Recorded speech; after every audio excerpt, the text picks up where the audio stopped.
Ripple, of which I know nothing about, and that whole ecosystem, and how you think it's probably misunderstood or has a much larger use case than people understand.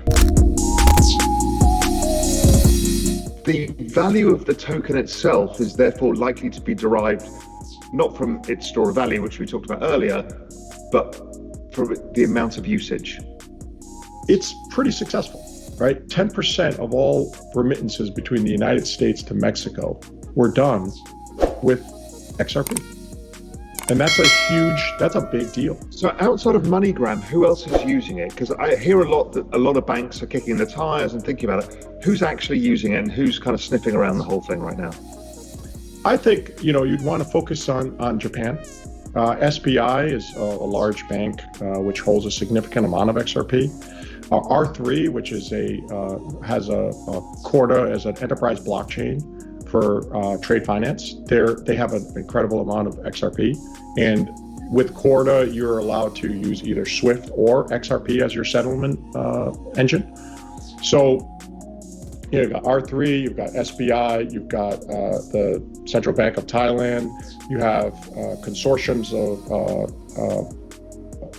other permissioned blockchains, right? And you have RippleNet. So it's being used at scale by people not in crypto, and that's news in and of itself, right? That to me is right. Okay. If it's actually not just a speculative experimental function, but it's actually being used in the real world to solve real problems, that to me is the most important test. So yes, it doesn't have the same amount of liquidity as Ethereum or Bitcoin right now, right, in terms of market cap. But as I started the call with, it's already on track, right along where Bitcoin is. So even as a speculator, as an investor, you might say, well, what are the upsides versus the downsides of holding XRP as a digital asset? Well, we already know it's on track where Bitcoin was in year 7. So the fact that it's being used in the world today to solve real problems, it's already using or basically going from the hypothesis stage to the use case, to the real world use. So do I think it's going to persist? Yes, I feel strongly that it's going to persist. And despite the tribalism and the negativity, more and more people are using it, that just by evidence of the volumes. Take a look at the volumes on them. It's kind of out of the kind of crypto speculative radar screen, and it's really what it is becoming a utility, and it'll derive its value from its utility function. The more people who are using it, the more it's likely to go up, as opposed to Bitcoin, which is not being used in any other way specifically, or not many other ways specifically, as opposed to store of value, which seems to be its use case. Yes, I totally agree. And again, those things are, it's not mutually exclusive. You don't have to pick one versus the other and say that, that's going to be all things for all people. They're different things. I mean, that's very clear. Right. And as an investor, again, it's about recognizing what your true counterparty risk is, where those risks are, and then assessing whether or not the upsides are an outsized return. And that's how I look at it. If some newer technology with better performance characteristics can solve those specific problems better, I would be the first to recommend it.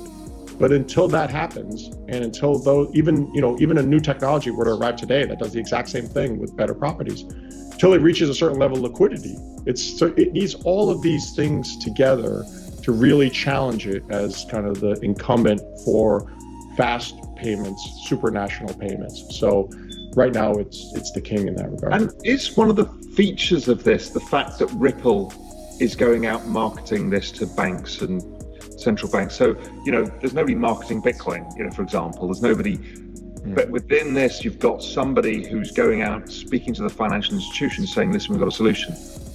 Because that helps, therefore, enterprise sales. You get more people onto the network in large chunks as opposed to relying on individuals. That's right. And up to this point, they have relied on the retail sector primarily to drive that liquidity. But I think this, first of all, you need some regulatory clarity. I think Bitcoin and Ethereum, very clear in the United States what their regulatory position is. We're seeing that with, Fidelity, State Street, all these other large firms saying, we're going to custody banks. The OCC has provided clarity on custodying digital assets. So there's a lot of clarity with respect to Bitcoin and Ethereum in the U.S. markets. And I think one of the things holding XRP back is that level of clarity, right? Ethereum in the beginning was issued by a very small group of people, and the SEC has clearly said it was a security. It no longer is a security because it's sufficiently decentralized. So XRP as a digital asset would need to have the same level of regulatory clarity, I think, in the U.S. markets to reach that same level of adoption by U.S. banks and institutions.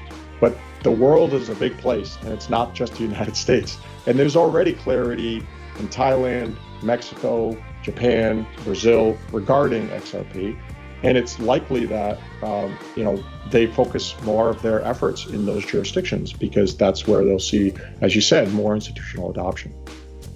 A lot of criticism was levied at Ripple, the company, is that, well, they're the largest holder of XRP, right? So they represent this huge counterparty risk where they can dump into the market, and you as an investor in the token are basically, exposed to that large slippage. So, what percentage do they still own?